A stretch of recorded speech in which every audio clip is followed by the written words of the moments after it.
Singapore rental transactions have nosedived by up to half so far for this month because of the circuit breaker.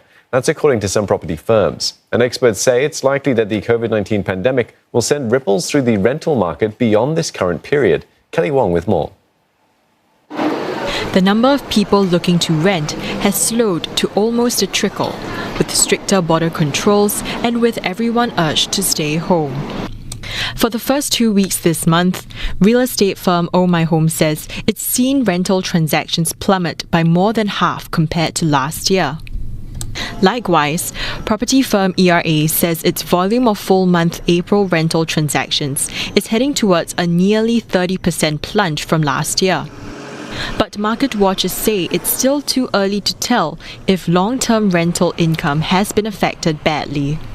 I would say that those that currently do not have a tenant, they are quite possibly waiting for the period to be over and for hopefully for border controls to be loosened so that new tenants can come in.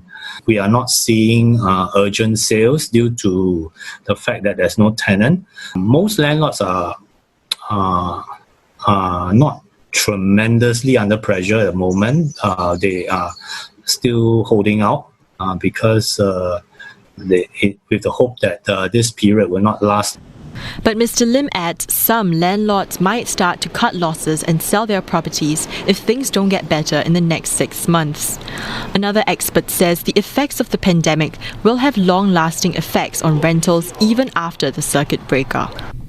Transfer volume will see a decline because we are not going to see, say, a lot more new jobs being created. If let's say the uncertainty in the economy stays even after this circuit breaker period itself, then when that happens, of course, you won't get a lot of new demand coming in. The rental will ease because one is of the supply and demand thing, and the other is also some landlords may be willing to reduce their rental by a bit so that they can continue to keep this existing tenant. But further down the road, there could be a silver lining for those looking to let out their rooms. Mr. Lee says that more tenants, especially expatriates who might want to tighten their belts, could start choosing HDB flats to rent instead of the more expensive private properties.